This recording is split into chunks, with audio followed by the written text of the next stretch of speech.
Indian super ലീഗിൽ Delhi Dynamos ടീമിനിടം നേടിയ മലയാളി താരം അനസ് എടത്തൊടികയ്ക്ക് നാട്ടിൽ ആവേശോജ്വലമായ സ്വീകരണം. ജംഷഡ്പൂർ എഫ്സിയിലെ മലയാളി താരം അനസ് എടത്തൊടികയും ഡൽഹിയുടെ നെടുന്തൂൺ അനസ് എടത്തൊടിക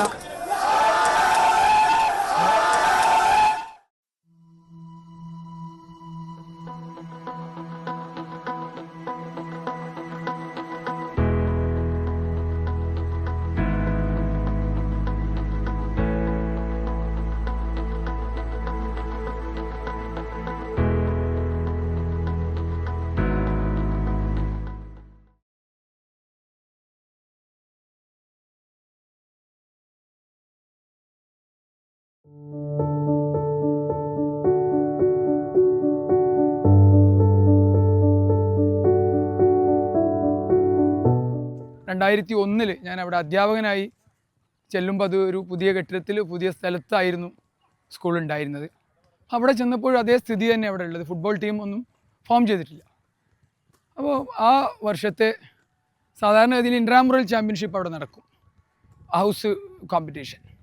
അപ്പോൾ ഇതിൽ ഒരു ദിവസം ഞാൻ എൻ്റെ ഈവനിങ് ക്ലാസ് കഴിഞ്ഞ് അവിടെ നടക്കുന്ന ഹൗസ് കോമ്പറ്റീഷൻ വാച്ച് ചെയ്യാൻ ചെന്നപ്പോൾ രണ്ട് ടീമുകളുടെ മത്സരം നടക്കുക. അതായത് ഒരു ഭാഗത്ത് ഒരു പഴയ ഒടിഞ്ഞൊരു കവുങ്ങും ഒരു ഭാഗത്തൊരു മരക്കൊമ്പും വെച്ചുള്ള ഗോൾ പോസ്റ്റും ക്രോസ് ബാറിന് പകരം കയറ് കെട്ടിയിരിക്കുക. അപ്പോൾ രണ്ട് ടീമുകളുടെ കളിയാണ്. ഒരു പ്രോപ്പർ ഡ്രസ് കോഡൊന്നും ഇല്ല. കുറേ കുട്ടികൾ സ്കൂളിൽ വന്ന വെള്ള തുണി ഉടുത്തിട്ടും യൂണിഫോം പാൻറ്റ് മടക്കി വെച്ചിട്ടും ഒക്കെയാണ് കളി നടക്കുന്നത്. അപ്പോൾ ഞാനതിൽ ശ്രദ്ധിച്ചൊരു കാര്യം, ഗോൾ പോസ്റ്റിൽ ഉള്ളൊരു കുട്ടി തുണി മടക്കി, വെള്ള തുണി സ്കൂളിലേക്ക് വരുന്ന തുണി മടക്കി കുത്തി വെള്ള ഷർട്ടിട്ട് ഗോൾ കീപ്പറാണ്. പക്ഷെ ആ കൂട്ടത്തിൽ ഏറ്റവും ചെറിയ കുട്ടിയാണ്. പക്ഷെ വരുന്ന ബോളൊക്കെ കൈകൊണ്ട് ഗ്യാദർ ചെയ്യുന്നതിന് പകരം, പിടിക്കുന്നതിന് പകരം അഡ്വാൻസ് ചെയ്തിട്ട് കാലുകൊണ്ട് ക്ലിയർ ചെയ്ത് അകറ്റുന്ന ഒരു രംഗം ഞാൻ കാണുന്നു. പക്ഷെ ആ ക്ലിയർ ചെയ്യുന്നതിലൊക്കെ ഒരു അക്യുറസി എനിക്ക് ഫീൽ ചെയ്തു, ഒരു അഗ്രസീവ്നെസ്. അപ്പോൾ ആ കഴിയോടെ ഞാൻ അവിടെ നിന്നു. കളി കഴിഞ്ഞ് ആ കുട്ടിയെ അടുത്ത് വിളിച്ചു. എന്താ ഗോൾ കീപ്പറായിട്ട് എന്താ കൈകൊണ്ട് ബോൾ എടുക്കുന്നതിന് പകരമെല്ലാം അഡ്വാൻസ് ചെയ്ത് അടിച്ച് കളിയാണല്ലോ. അപ്പോൾ എന്നോട് പറഞ്ഞ മറുപടി, സാറേ ഞാൻ ഫുട്ബോൾ കളിക്കാരനല്ല, ഞാൻ ക്രിക്കറ്റ് കളിക്കുന്ന ആളാണ്. നാട്ടിൽ ക്രിക്കറ്റിൽ ഞാൻ ഓൾറൗണ്ടറാണ്, വിക്കറ്റ് കീപ്പറൊക്കെ ആയിട്ട് നിൽക്കും. അപ്പോൾ ഇവിടെ വലിയ കുട്ടികൾക്ക് അവരെ ഹൗസിന് കളിക്കാൻ പ്ലേയേഴ്സ് ഗോൾ കീപ്പർ ഇല്ലാത്തതുകൊണ്ട് എന്നെ പിടിച്ച് നിർത്തിയാന്ന് പറഞ്ഞു. അപ്പോൾ ഞാൻ ആൾറെഡി ആ വർഷം എൻ്റെ പഴയ കായികാധ്യാപകനും ഹെഡ് മാസ്റ്ററോടൊക്കെ പറഞ്ഞു വെച്ചിരുന്നു, ഈ വർഷം നമുക്ക് എന്തായാലും ഒരു ഫുട്ബോൾ ടീം ഫോം ചെയ്യണം, എനിക്കതിന് കഴിയും, ഞാനത് ചെയ്തോളാം എന്നൊക്കെ പറഞ്ഞു നിൽക്കുന്ന ആ ഒരു സമയത്താണ് ഇങ്ങനെ ഈ ഒരു കുട്ടിയെ കണ്ടത്. അതായിരുന്നു നിങ്ങളെ ഇപ്പം ഈ ഉദ്ദേശിച്ച അനസ് എടത്തൊടിക എന്നുള്ള മലപ്പുറം ജില്ലയിൽ നിന്നുള്ള 4ാമത്തെ ഇൻ്റർനാഷണൽ പ്ലെയർ.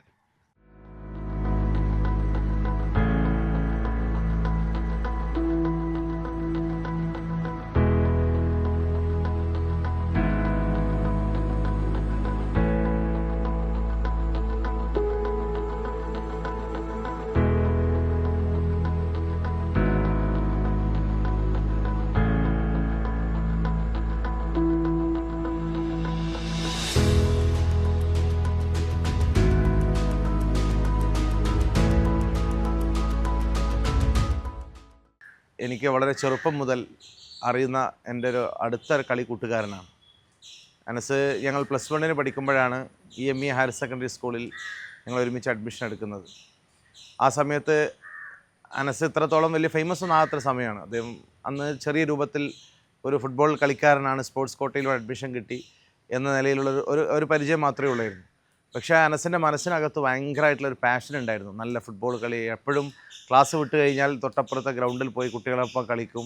അത് കഴിഞ്ഞ് മുണ്ടപ്പലത്ത് അവൻ്റെ സ്വന്തം നാട്ടിലൊരു ഗ്രൗണ്ടുണ്ട്, അവിടെ പോയി കളിക്കും. അവിടെ അനസിനെ പലപ്പോഴും കാണാതാകുമ്പോൾ ഞങ്ങൾ അവിടെയാണ് പോകാറുള്ളത്. കാരണം കുട്ടികളെ കൂടെ നിരന്തരമായി ഫുട്ബോൾ കളിച്ചു കൊണ്ടിരിക്കുന്ന ഒരു അനസിനെയാണ് ഞങ്ങളുടെ മനസ്സിലേക്ക് എപ്പോഴും വരുന്നത്. അനസിനെ മറ്റൊരു കഥ കൂടി നിങ്ങളെല്ലാവരും അറിയേണ്ടതുണ്ട്. കാരണം അനസ് ഒരുപാട് പ്രതിസന്ധികളിലൂടെ കടന്നു വന്ന ഒരു വിദ്യാർത്ഥിയാണ്. പഠിക്കുന്ന സമയത്താണ് സ്വന്തം ജ്യേഷ്ഠൻ മരണപ്പെടുന്നത്. അത് ക്യാൻസർ ബാധിച്ച് മരണപ്പെട്ട് വലിയ പ്രയാസത്തിൽ നിൽക്കുകയാണ്. ആ സമയത്ത് ഞങ്ങൾ ആ വീട്ടിലൊക്കെ പോകുന്ന സമയത്തൊക്കെ ആ ഉമ്മയും ഉപ്പയിൻ്റെ അകത്തൊക്കെ ഉണ്ടാകുന്ന ഒരുപാട് വിഷമങ്ങളുണ്ട്. അപ്പോൾ ഒരു വീട് കൊണ്ടുപോകുന്ന ഒരവസ്ഥ അനസിൻ്റെ മാത്രമായി വന്ന് അങ്ങനെ അനസ് ഓട്ടോറിക്ഷ ഓടിച്ചൊരു അനസുണ്ടായിരുന്നു. ഞങ്ങളിവിടെ പഠിക്കുന്ന സമയത്ത് എൻ്റെ ഈ വീട്ടിലായിരുന്നു +1 +2 പരീക്ഷയ്ക്കൊക്കെ വരാറുള്ളത്. ഈ വീട്ടിനകത്ത് അനസ് രാത്രി ഓട്ടോ ഓടിച്ചിട്ട് ഇവിടെ വരും. എന്നിട്ട് പിന്നെ ഇവിടുന്ന് പഠനം കഴിഞ്ഞ് വീണ്ടും ഓട്ടോ ഓടിച്ച് കൊണ്ടോട്ടി സ്റ്റാൻഡിലും കൊളത്തൂർ സ്റ്റാൻഡിലൊക്കെ ഓടിച്ച ഒരു അനസുണ്ട്. ആ ഒരു അനസിൽ നിന്നാണ് ഈ കഴിയുന്ന ഇൻ്റർനാഷണൽ ഫുട്ബോളർ എന്ന ഒരു അനസിലേക്ക് എത്തിപ്പെട്ടത്. മലപ്പുറം മുണ്ടമ്പലത്തെ ഈ വീടിന്റെ പടിയിറങ്ങിയാണ് അനസ് എടത്തൊടിക ഇന്ത്യൻ ടീമിലേക്കുള്ള ചുവടുകൾ വെച്ചത്. കൊണ്ടോട്ടി EMEA സ്കൂളിൽ നിന്നും അന്താരാഷ്ട്ര ഗ്രൗണ്ടിലേക്കുള്ള ആ യാത്ര ഒട്ടും എളുപ്പമായിരുന്നില്ല. ഒരുപാട് സ്വപ്നം കാണാൻ പഠിപ്പിച്ച ഒരു കൊണ്ടോട്ടിക്കാരന്റെ കഥ.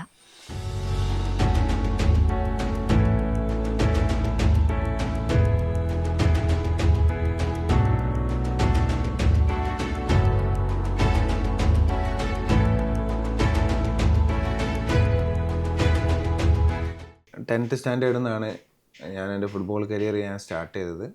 ഞാൻ സത്യം പറയുകയാണെന്നുണ്ടെങ്കിൽ ഇൻ്റർനാഷണൽ ഫുട്ബോളർ ആകും എന്നുള്ളൊരു പ്രതീക്ഷയോട് കൂടിയിട്ട് ഫുട്ബോളർ ആയതല്ല. നമ്മൾ മലപ്പുറത്ത് അല്ലെങ്കിൽ കേരളത്തിലുള്ള കുട്ടികൾ കളിക്കുന്ന സ്കൂളുകളിലും അല്ലെങ്കിൽ പാടത്തും കളിക്കുന്നത് പോലെ കളിച്ചു. എനിക്ക് പിന്നെ വേറെ സുപ്രഭാതത്തിൽ തീർച്ചയായിട്ടും ഗോഡ് ഗിഫ്റ്റഡ് എന്ന് പറയാം. എനിക്ക് ഒരു ഓപ്പർച്യൂണിറ്റി കിട്ടി, അതിലാണ് ഞാൻ ഫുട്ബോളർ ആയത്. ഞാൻ ടെൻത്ത് സ്റ്റാൻഡേർഡിൽ നിന്നാണ് ഞാൻ ഫുട്ബോൾ അജ്മൽ സിറ്റി എന്ന എൻ്റെ ജോഗ്രഫിക് അധ്യാപകനാണ് എന്നെ ഈ സ്പോർട്സിലോട്ട് കൊണ്ടുവന്നത്. ഞാൻ ക്രിക്കറ്റ് ഇഷ്ടപ്പെട്ടിരുന്ന ഒരു വ്യക്തിയായിരുന്നു. പക്ഷേ അൺഫോർച്ചുനേറ്റ്ലി ഒരു നാഷണൽ ടീം ഫുട്ബോൾ പ്ലെയർ ആവാനാണ് എനിക്ക് ഭാഗ്യം തോന്നിച്ചത്. എനിക്ക് തോന്നുന്നു 2006-07 ഞാൻ എൻ്റെ ഫസ്റ്റ് പ്രൊഫഷണൽ കരിയർ സ്റ്റാർട്ട് ചെയ്തത്. എൻ്റെ 19 ഏജിലാണ് ഞാൻ മുംബൈയിലേക്ക് പോയത്. സ്റ്റിൽ 17 ഇയർ എനിക്ക് ഫുട്ബോൾ കണ്ടിന്യൂ ചെയ്യാൻ പറ്റി. പ്രൗഡ് മൂമെൻ്റാണ് ആസ് എ ഫുട്ബോൾ പ്ലെയർ എന്നാണ്. എന്നെ സംബന്ധിച്ചിടത്തോളം കൊണ്ടോട്ടി ഈ പ്രദേശത്ത് നിന്നൊരു football player national team represent ചെയ്ത ഫുട്ബോളർ വന്നിട്ടില്ലായിരുന്നു. സോ എത്തിയതിൻ്റെ ശേഷം എൻ്റെ കരിയറൊക്കെ ഇങ്ങനെ എടുത്ത് നോക്കുമ്പം എനിക്ക് പ്രൗഡ് ഫീൽ തീർച്ചയായിട്ടും വന്നിട്ടുണ്ട്. പക്ഷെ ഒരുപാട് സ്ട്രഗിൾ ചെയ്ത സംഗതി, ഒരുപാട് ആളുകളെ, ഒരുപാട് വ്യക്തികൾ, എൻ്റെ നാട്ടുകാരുടെയും എൻ്റെ അധ്യാപകന്മാരുടെയും ഫാമിലിൻ്റെയും ഒരുപാട് പ്രയത്നം കൂടെ എൻ്റെ ഹാർഡ് വർക്കും കൂടെയാണ് എന്നെ ഈ പ്രൊഫഷനിലേക്ക് എത്തിച്ചത്. പക്ഷെ അതിലുപരി എൻ്റെ റൈറ്റ് ടൈമിൽ റൈറ്റ് ക്ലബ്ബുകൾ എനിക്ക് കിട്ടി എന്നുള്ളതാണ് ഇതിലേറ്റവും വലിയ ഒരു. എന്നെ സംബന്ധിച്ചിടത്തോളം എൻ്റെ അധ്യാപകരും എൻ്റെ നാട്ടുകാരും അല്ലെങ്കിൽ എൻ്റെ ഫാമിലിയും എല്ലാവരും കൂടെ ഉള്ളൊരു അച്ചീവ്മെൻറ്റ്, എല്ലാവർക്കും കൂടെ ഉള്ളൊരു അച്ചീവ്മെൻറ്റ് വേണമെന്നെങ്കിൽ പറയാം എൻ്റെ കരിയർ.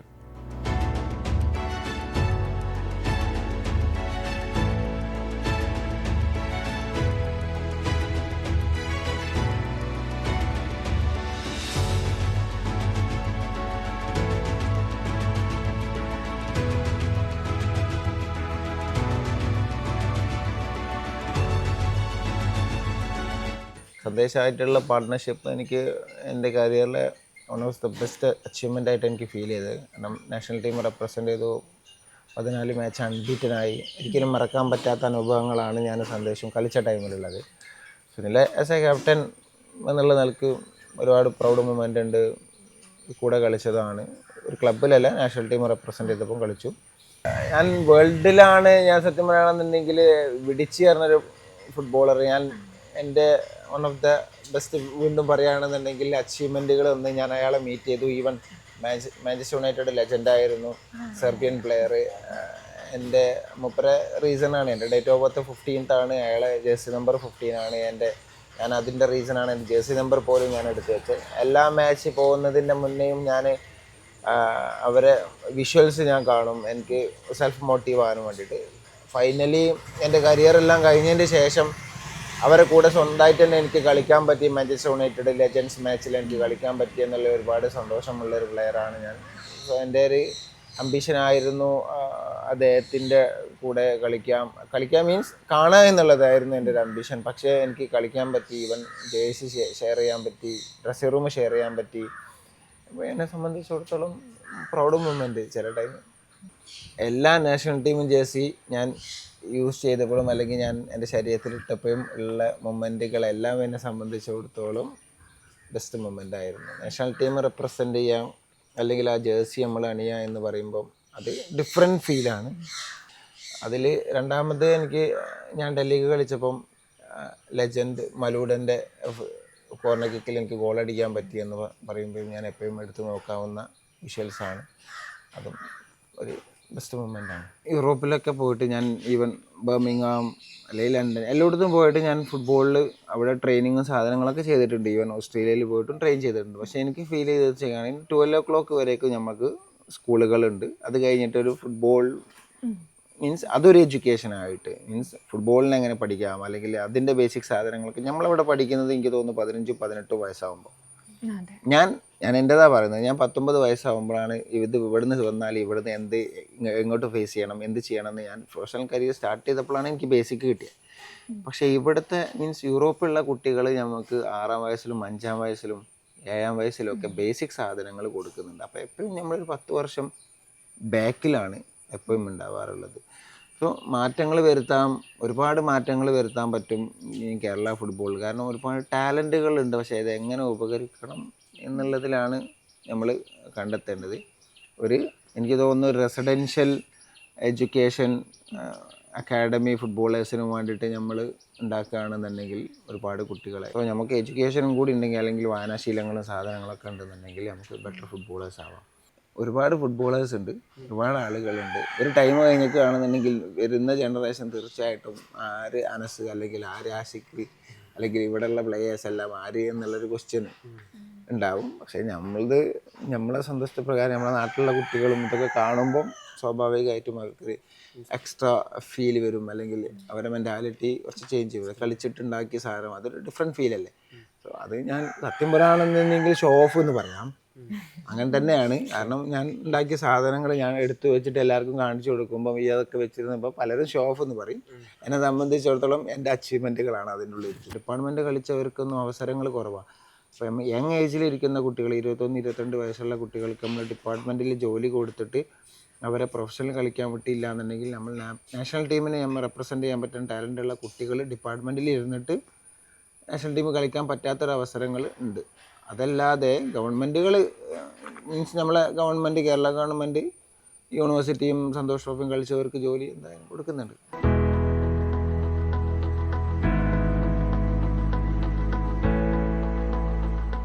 താരജാടകളില്ലാതെ ആ കൊണ്ടോട്ടിക്കാരൻ നമുക്കിടയിലൂടെ നടക്കുന്നു. ഉറച്ച നിലപാടുകൾ വിളിച്ചു പറയുന്നു. എളിമയും വിനയവും കൈമുതലാക്കിയ ഈ പന്താട്ടക്കാരൻ ഒരുപാട് പ്രതിഭകൾക്ക് ഇനിയും പ്രചോദനമേകും. നമ്മൾ അഭിമാനത്തോടെ അനസ് എടത്തൊടിക എന്ന പേര് നെഞ്ചിൽ ചേർത്ത് വയ്ക്കും.